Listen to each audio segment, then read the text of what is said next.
সেইবারে এবং সেইবারে মার দীক্ষাটাও হয়েছিল ওইখানে আমাদের বাড়িতে গিয়ে। ওখানে মা দেশে এটা প্রথমবার।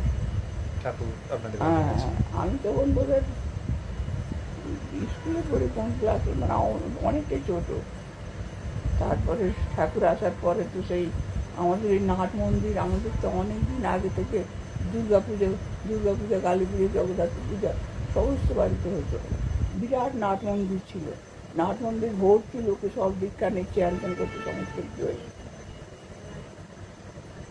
তারপরে সেই দিনকার রাত্রিবেলায় মা গিয়ে আমার কাকার বাড়িতে উঠেছিল, মানে আমাদের বাড়িতে কাকার আর কি সঙ্গে, মানে একটুখানি আলাদা ঠাকুর। সেখানে রাত্রির বেলা মা বলেছিল যে একটুখানি ভিড়টা ফাঁকা হলে, আগেকার দিনে জমিদার বাড়ির বউ তো লোকের সামনে বেরোতো না, তখন ভিড়টা ফাঁকা হলে তুমি আমাকে একটু নিয়ে যেও ওনার কাছে, আমি একটু যাবো। মা তার আগে স্বপ্নে দেখেছিল ঠাকুর করে জটা টটা সমস্ত কিছু এরকম সমস্ত আছে।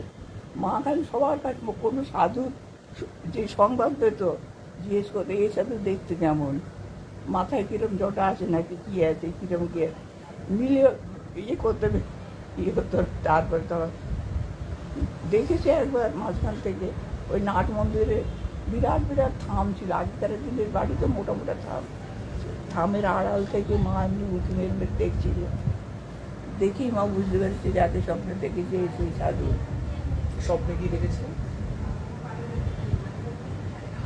মা? ঠাকুরকে স্বপ্নটা কি দেখেছিল আমার ঠিক মনে নেই। আপনি বলেছিলেন দীক্ষা দিচ্ছে, ঠাকুর দীক্ষা দিচ্ছে, জাগ্রত অবস্থাতে এইবারই আর কি। আচ্ছা, সেই রাত্রিরে যখন ওই কাকাবাবু মাকে গিয়ে বললেন যে বৌদি এখন লোকজন একটু কম আছে, এখন তুমি যাবে তো চলো। মা তখন ঠাকুরের কাছে গেছে, গিয়ে তখন ঠাকুরের কাছে গেলে অটোমেটিক সবাই খুব, আমিও খুব কাঁদতাম, মানে কান্নার দেখে এসে যেত, কেন আমি জানি না, ইচ্ছে করে কাঁদছি না, মানে খুব একটা কান্না এসে যেত। মা খুব কাঁদছে, দিয়ে তোকে বলে বাবা আমি কিন্তু আপনাকে স্বপ্নে আগে দেখেছি। তাহলে স্বপ্নে কেন হলে, এই তো দেখ না, এই তো সামনে একটু এমনি বাস্তবেই আর কি, সামনে দেখো তো। ওই সময় তখন মা বলল যে সৃষ্টি মাকে স্বপ্নে দেখেছিল, এবং সৃষ্টি মা ঠাকুর তখন বলল এই মন্ত্রটা দিয়েছিল তো, এই মন্ত্র দিয়ে হায় এই বলে মাকে হাত দিয়ে এগিয়ে নিয়ে আর কি কাছের দিকে নিয়ে কানে কানে ওই মন্ত্রটাই বললো। সৃষ্টি মার দেওয়া মন্ত্র, সন্ন্যাস মন্ত্র ছিল সেটা। সৃষ্টি মা যখন আমার মাকে ওই মন্ত্রটা দেন, তখন সৃষ্টি মার পাশে গোলাপ মা, এই মা আর যারা ছিল ওরা সব সঙ্গে ছিল, হ্যাঁ যোগেন মা, গোলাপ মা, ওরা সব ছিল। ওরা তোর বলছে মা এ কি করলে, ওকে তুমি সন্ন্যাস দিয়ে দিলে, ও যে সংসারী। তখন বলছে ওর অন্তর সন্ন্যাস থাকবে, বাইরেও সংসারী থাকবে বটে, কিন্তু ওকে অন্তর সন্ন্যাস দিলাম। আমার মা কিন্তু ঠিক তাই ছিল। জমিদার বাড়ির বউ ছিল, আমি মাকে কোনোদিন গয়নাগাটি করে সাহায্য দেখিনি, কোন দিনের জন্য না। আসলে উপযুক্ত ক্ষেত্র না হলে না, সন্তানরা যে পরে পরে এসছে তাদের ইয়েটা না ঠিক ওরকম ঠিক হয় না আর কি, বাবা মাকে ঠিক সেইভাবে হতে হয়। যাই হোক, ঠাকুর তাকে বলে এই মন্ত্রটা দিয়েছিল বলে মন্ত্রটা দিল। মা তখন মানে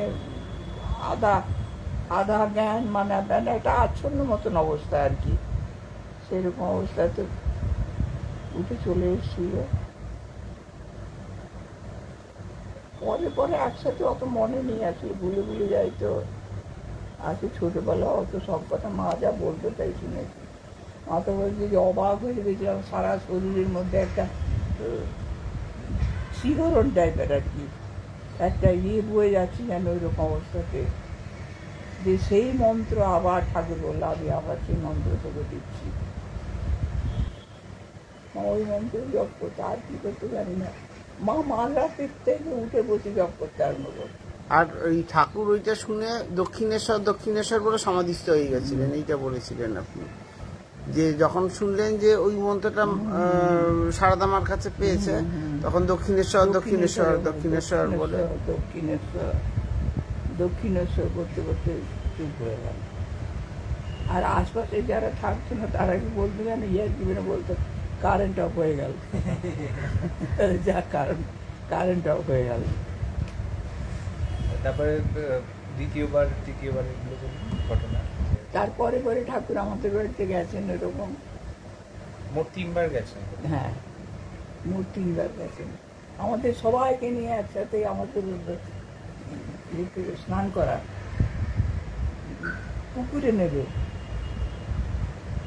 রামকৃষ্ণ দেবের এদের যারা, মানে রামকৃষ্ণদেব যে পা ধুয়েছিলেন যোগদানের, সেই জায়গাটা পুরো ঘেরা আছে, একটা পুকুর সুন্দর করে এ করা, ওরা প্রিজার্ভ করছে খুব ভালোভাবে সমস্ত কিছু। যে উনি এখানে এসে পা ধুয়েছিলেন, আপনি পা ধুয়েছিলেন তাই থেকে অত কাণ্ড। আর ঠাকুর আমাদের সবাইকে নিয়ে আমাদের বাড়িতে এসে স্নান করে, আমরা সবাই একসাথে ঠাকুরকে নিয়ে স্নান করা হয়েছিল। আর এই ইউরিক অ্যাসিড যে বেড়েছিল বাবার যে এটা, ওই ঘটনাটা কোন বারে? বাবার ওটা কাশিতে। না, সে কোমর ভাঙার ব্যাপারটা বললেন। হ্যাঁ, আর ইউরিক অ্যাসিড বেড়ে, ও হ্যাঁ, সেটা বোধ হয় স্কাউটের ব্যথা, যেটা সেকেন্ড বারই হবে ওইরকম বোধ হয়। ওই ঘটনাটা একবার বলুন। ওই যে রাত্রিবেলা ঠাকুর যখন ঠাকুর এসে হাজির বাবার কাছে, আর এরা কেউ কেউ আগে এগিয়েছে, ঠাকুর আসছেন ঠাকুর আসছেন। বাবা সন্ত্রস্ত ভাবে তখন উঠতে পারছেন না তো নিজে, সারা শরীরে তো ভীষণ ব্যথা, আর পাও ফেলতে পারছেন। আমি এখন নিজে সেটা বোধ করতে পারি, এই যন্ত্রণা হলে সারা শরীরটা কিরকম হতে থাকে। সেই অবস্থার মধ্যে দৌড়তে পারে, ঠাকুর আসছেন কি রে, ঠাকুর এখানে কি করে আসলো, এরকম করতে বলতে ঠাকুর, বাবা কই রে, বাবা কই।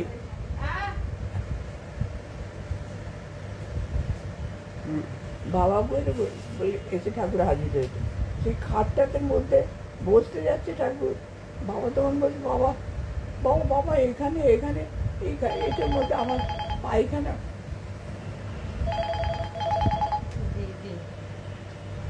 পায়খানা পেচ্ছাপ সমস্ত কিছু এটার মধ্যে করি, আপনি এখানে বসছেন। এইগুলো কাঁদতে শুরু করেছে বাবা। প্রত্যেককেই দেখেছি ঠাকুরের কাছে কেউ কিছু কথা বলে সবাই কাঁদতে শুরু করতো। আমি তো ভীষণভাবেই কাঁদতাম, ঠাকুর যে কি বলছে না করছে কিছু কানে ঢুকতো না, কেন ওরকম হতো জানি না। তারপরে তখন ঠাকুর বলেছিল, বাবা তুই অত সংকুচিত হচ্ছিস কেন, বাবা বাপ মার ওপরে তো ছেলেমেয়েরা পায়খানা পেচ্ছাপ সব কিছু করে, তুই অত সংকুচিত হচ্ছিস কেন। ঠাকুর এই কথা আবার বলেছিল তারপরে বালিতে যখন ঠাকুর ওই 6 মাস যে অপারেশন হয়েছিল, ঠাকুর শয্যাশায়ী ছিলেন পদ্মলোচন বাবার বাড়িতে। ঠাকুর বললো কাল যে বাবা মাকে ডেকে পাঠাও, ওই শব্দকে কামসার। বলছি এই ঘটনাটাকে আগে বলছি যে মানে হওয়ার পরের দিনই ওনার সমস্ত কিছু গুরু পূজা করতে চাইলেন, ওইটা গুরু পূজা করতে চাইলো। মা বলছে তোর বাবার অবস্থা দেখে যায়, কি তো সেই বাবা দেখ। পরের দিন সকালেই উনি একদম পরদিন সকালে, তখন রাত্রি প্রায় 1টা-1:30টা মতন হবে। সেই থেকে ভোর হতে কতটুকু, ভোর হতে কতটুকু সময় আর লেগেছে, ওই সময়ের মধ্যে বাবা কিন্তু পা ফেলে অতটা দূরে গিয়ে পুকুরে স্নান করে এসে মন্দিরের মধ্যে ঠাকুরকে বসিয়ে বাবার যা যা ইচ্ছে ছিল ঠাকুরকে একদম এসে করে পুজো টুজো করে এইসব করে বাবার এগুলো। বাবার আর অনেকগুলো অলৌকিক আছে, অনেকগুলো অলৌকিক আছে। মানে কি জানো, মহামিলন মঠে তখন একটা ঘর তৈরি হয়েছে, শ্রীমন্দির যেটা একটা ঘর ছিল, বাথরুম আগে মানে অ্যাটাচ বাথ, ঠাকুর যাবেন বলে, আর একটা ঘর। বাবা মা আমরা সবাই গেছি, ঠাকুর এসেছেন সংবাদ পেলে বাবা মা দেশ থেকে চলে আসছে। আমরা ভবানীপুরের বাড়িতে পড়তে থাকতাম, এরকম সবাই মিলে যাওয়া হয়েছে। বাবা মনে করে ঠাকুরকে একজনকে করদের একটা নামাবলী একটা গলায় জড়িয়ে দিল বাবা। তারপর আমাদের বলছে এরকম বলে, আমি কি করেছিলাম জানিস তো, কি আমি তো মনে মনে ভাবছি ঠাকুর তো বাথরুমের মধ্যে ঢুকেছে, ঠাকুর যদি সত্যিকারের অন্তর্যামী আর এরকম হয়, ঠাকুর তাহলে ওই নামাবলীটা আমার গলায় ঠিক ওইভাবে জড়িয়ে দেবে। এটা কে ভাবছে? বাবা। আচ্ছা, না, আগে বলেছি রামকৃষ্ণ হয়, রামকৃষ্ণের কথা ভেবেছিল। ছোট মা হ্যাঁ, ভুলেছে। উনি যদি সত্যিকারের রামকৃষ্ণ হন তাহলে পরে উনি ওই নামাবলীটা আমার গলায় জড়িয়ে দেবেন। ঠাকুর বাথরুম থেকে বেরিয়ে আসলো, বেরিয়ে এসেই বাবার সামনের দিকে আসে, বাবাকে ডাকলো, দেখি ঠাকুরের গায়ে তো সে নামাবলীটা ছিল, নিয়ে বাবার গলায় ওইভাবে জড়িয়ে দিল। মানে বাবার এরকম অনেক ইয়ে আছে। আমার নাম কীর্তন শুনতে দেরি হয়ে যাচ্ছে। আরেকটা এ বলে শেষ করছি না, গৌরী মা ছিলেন জানো তো? হ্যাঁ, গৌরী মা মানে ভাব শিষ্যা।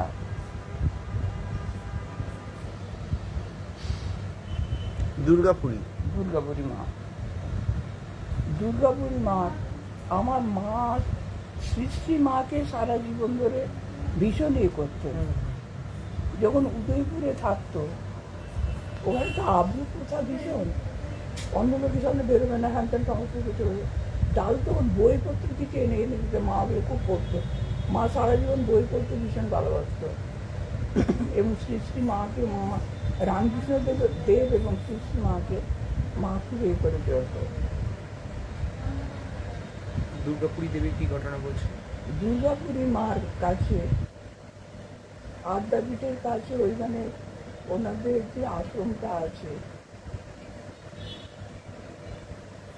আশ্রমটার নামটা এই মুহূর্তে মিলে গেলাম। আশ্রমটা তো আমাদের এই উত্তর কলকাতাতে শারদেশ্বরী মঠ। শারদেশ্বরী মা, আর আমার মার একটাই ছিল কলকাতায়, বাবা মাঝে মধ্যে মাকে নিয়ে আসতো এখানে। মা শুধু রামকৃষ্ণ দেবের মঠ মিশন এইগুলোতে আগে বসে ঘুরতে ভালোবাসতো। রোজই আমাদের ভাত টাত খাওয়ার পরে একটুখানি বিশ্রাম নিয়ে ট্যাক্সি ভাড়া করা হতো, নিয়ে চাইনি ঘরে চলতো। মা সব আত্মীয় স্বজন এইসব জায়গাতেই থাকতো প্রায়, মানে আছে আর কি। এখন কেউ যাই হোক, আমরা যখন গিয়ে হাজির হলাম তখন ওই নামটা আবার শারদেশ্বরী মঠে না, দুর্গাপুরী দেবী। দুর্গাপুরী মা সামনে বসে আছেন। মানে কোথায়? ওই শারদেশ্বরী শারদেশ্বরী আশ্রম, ওনার আশ্রমে উনি বসে আছেন। আমার দিদিমাও সেইবারে আমাদের সঙ্গে ছিল। সেখানে মেয়েদের জন্য আলাদা বসার জায়গা, মেয়েদের জায়গা আলাদা, এর জন্য আলাদা জায়গা। আমরা যখন গিয়ে হাজির হলাম আমাদের বললো আপনাদের এদিকে এসে বসুন। মানে দিদিমা মা আমাদের নিয়ে এই পাশের ঘরে চলে এলো, বাবাকে বললো আপনি এদিকে বসুন। তার একটু পরে দুর্গাপুরী মা বলতে বলতে যাচ্ছেন, আমার মেদিনীপুরের চারু মা কই গো। আমার মা ভাবতে পারেনি যে মাকেও ভাবে ডাক, মা কোনো উত্তর দিচ্ছে না। আবার তখন বলছে, আমার মেদিনীপুরে চারু মা কই গো। মা তখন চুপচাপ, ওরা দিদিমা কাছে ছিল, দিদিমা মাংনা, তুই বল না যে তুই তোর নাম চারু, তুই এর থেকে এসছিস, তুই বল না।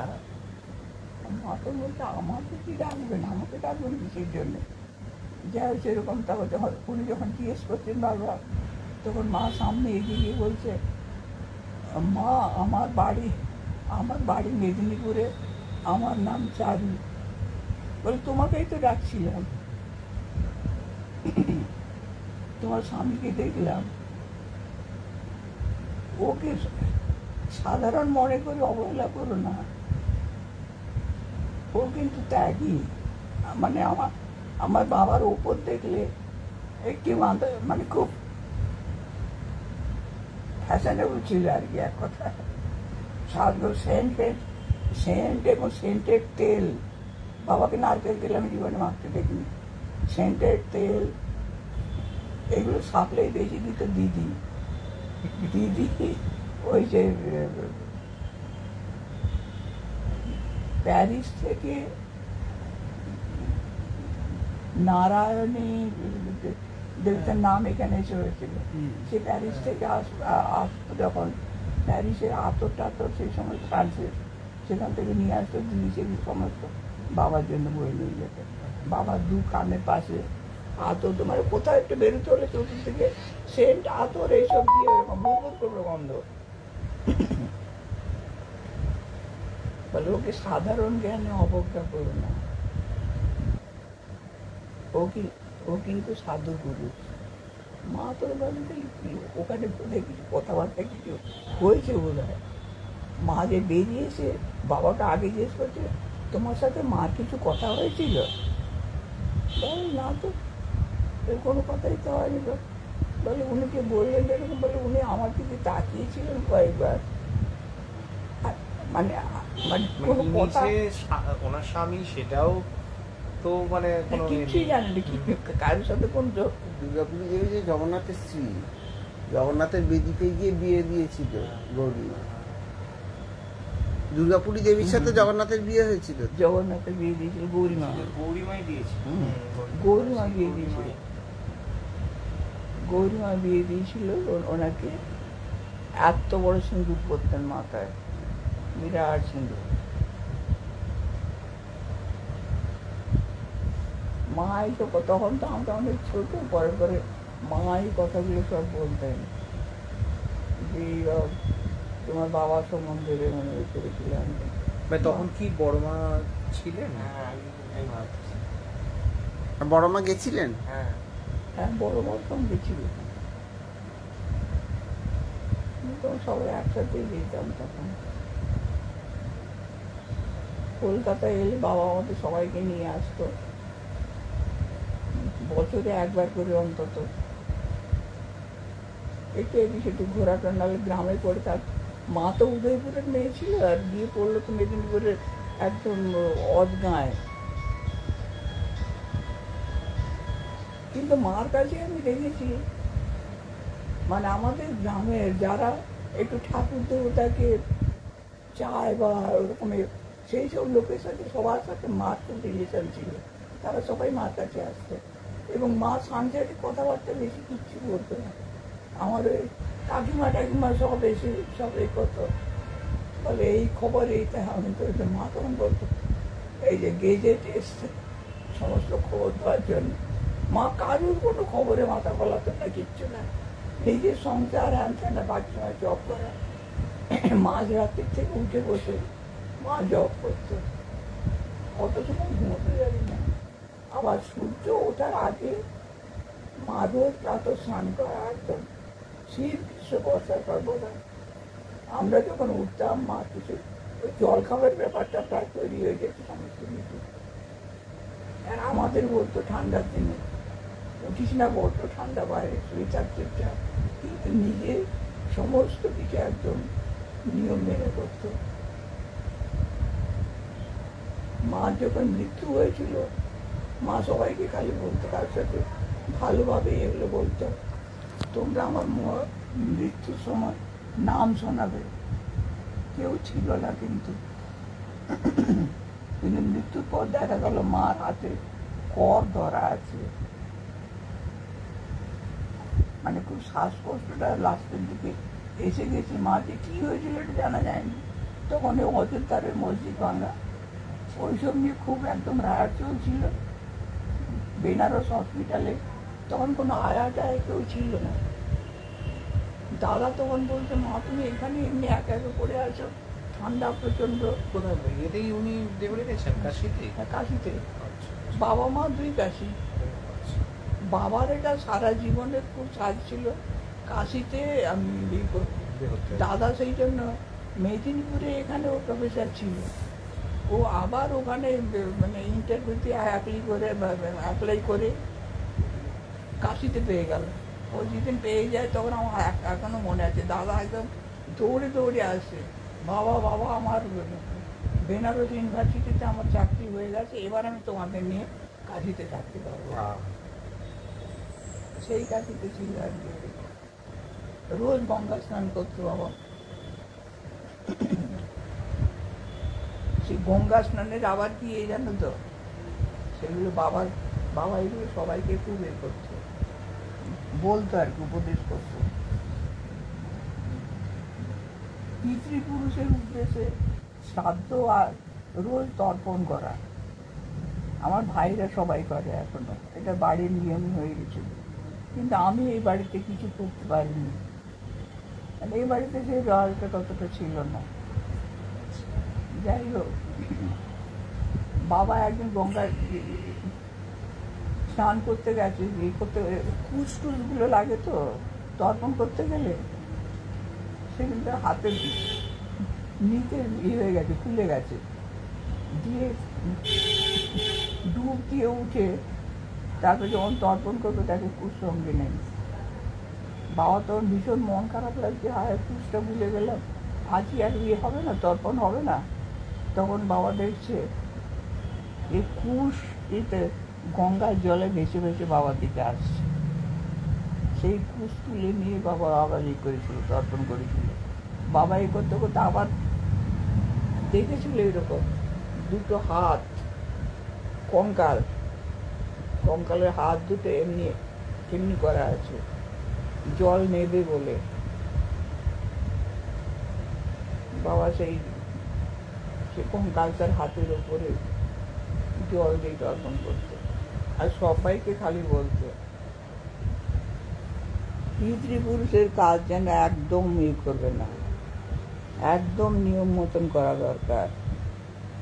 এমনকি প্রত্যেক বছরের শ্রাদ্ধ সমস্ত কিছু, এবং সারা রোজ সকালবেলা উঠে আগে জলগ্রহণ করার আগে তর্পণ করবে, করে তারপরে করবে। এইগুলো অসম্ভবভাবে মানত বাবা। নৈষ্ঠিক ব্রাহ্মণ এক কথা বলতে গেলে বাবা। এবার চলো, এই আগে তোমরা একটু খেয়ে নাও, তারপরে